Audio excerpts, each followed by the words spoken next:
सभी मसीह भाई बहनों को जय मसीह की। मैं परमेश्वर की बेटी आज आप लोगों के लिए लेकर आई हूँ बाइबल के वचन। तो सबसे पहले हम संडे उपवास में कौन कौन से वचन बोलने चाहिए, तो हम सबसे पहले इन वचनों का प्रयोग अपने जीवन में करेंगे।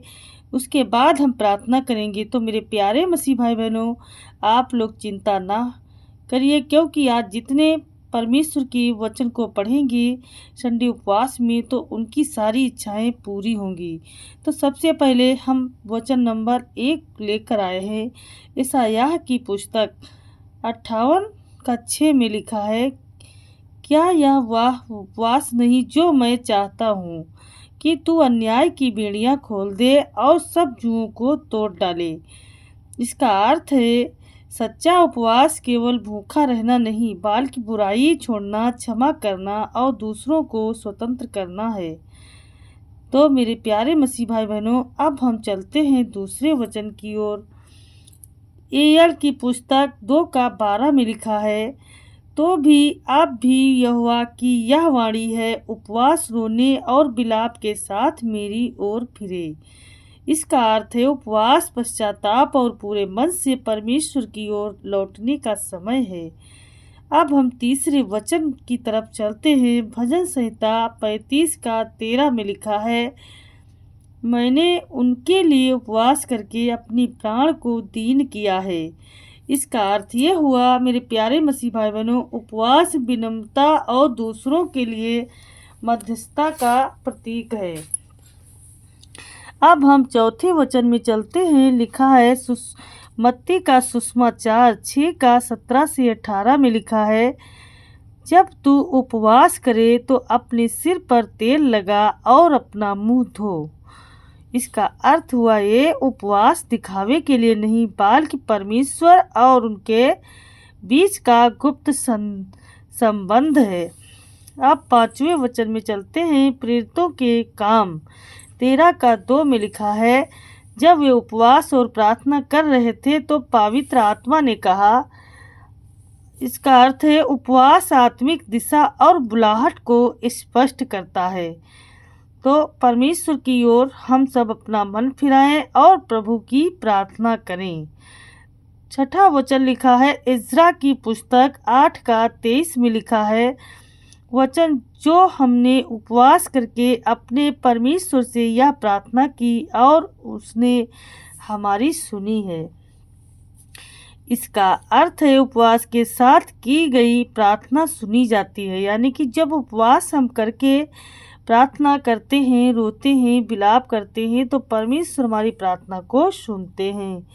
अब सातवां वचन लिखा हुआ है 2 इतिहास की पुस्तक 7:14 में लिखा है, यदि मेरी प्रजा दीन होकर प्रार्थना करे तो मैं उनके पाप क्षमा करूंगा। इसका अर्थ है दीनता और प्रार्थना क्षमा और चंगाई लाती है। अब हम 8वां वचन की ओर चलते हैं। लूका का सुसमाचार 4:2 में लिखा है, 40 दिन तक वह शैतान ने से परखा गया और उन दिनों में उसने कुछ न खाया। तो इसका अर्थ है प्रभु यीशु ने भी उपवास किया। उपवास आत्मिक विजय का मार्ग है। जब हम उपवास सच्चे हृदय से करते हैं तो हमारी विजय निश्चित है। अब हम 9वें वचन की तरफ चलते हैं। याकूब का पत्र 4:8 में लिखा है, परमेश्वर के निकट आओ तो वह तुम्हारे निकट आएगा। अर्थ है उपवास परमेश्वर के निकट आने का अवसर है। यानी कि जब हम उपवास करते हैं तो हम उतना ही परमेश्वर के निकट आते हैं। अब 10वां वचन लिखा है, भजन संहिता 51:17 में लिखा है, वचन टूटा और खेदित मन परमेश्वर तुच्छ नहीं जानता। इसका अर्थ है मेरे प्यारे मसीह भाई बहनों, सच्चा और नम्र हृदय परमेश्वर को प्रिय लगता है।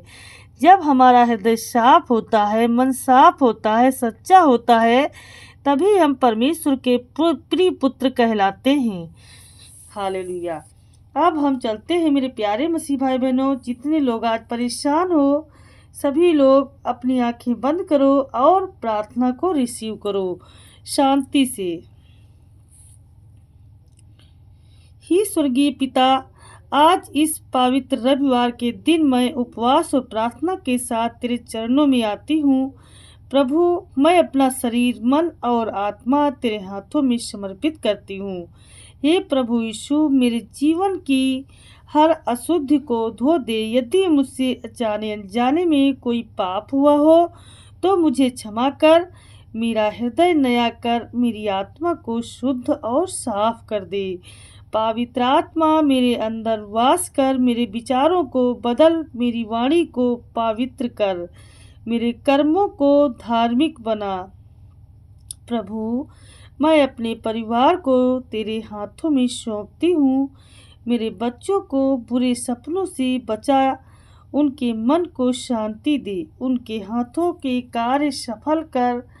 हे परमेश्वर, जहाँ मेरे जीवन में बंधन है वहाँ स्वतंत्रता दे, जहाँ बीमारी है वहाँ चंगाई दे, जहाँ कमी है वहाँ आशीष बरसा। आज के इस उपवास में मुझे आत्मिक शक्ति दे, मेरे विश्वास को दृढ़ कर, मुझे तेरी इच्छा पहचानने की समझ दे। प्रभु, मेरे घर को शांति का घर बना, हर कलह को समाप्त कर, हर नकारात्मक शक्ति को यीशु के नाम से निकाल दे। मैं अपने शहर, अपने देश के लिए भी प्रार्थना करती हूँ। भारत भूमि पर अपनी दया बरसा, हर कलीसिया को जागृत कर दे। प्रभु, मेरी भी कलीसिया का अभिषेक कर दे। प्रभु, हे प्रभु यीशु, जैसे तूने जंगल में उपवास कर विजय पाई, वैसे ही मुझे भी हर परीक्षा में विजयी बना। आज मैं घोषणा करती हूँ, मेरा जीवन तेरे लिए है, मेरा परिवार तेरे लिए है, मेरी सेवा तेरे लिए है। धन्यवाद प्रभु कि तू मेरी प्रार्थना सुन रहा है। धन्यवाद कि तू मेरा कार्य कर रहा है। धन्यवाद कि तू विश्वास योग्य है। धन्यवाद कि तू मुझे चंगा कर रहा है, हम सभी के घरों में शांति ला रहा है। परमेश्वर, बीमारियों से छुटकारा दे रहा है। प्रभु यीशु मसीह के नाम में आमीन, आमीन, आमीन।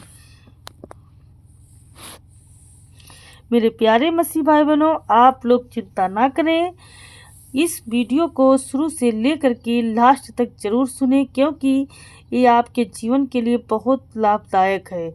जब इस वचन को पढ़ेंगे और सुनेंगे और इस प्रार्थना को रिसीव करेंगे संडे उपवास करके, तो हमें शांति मिलेगी। आमीन, आमीन, आमीन।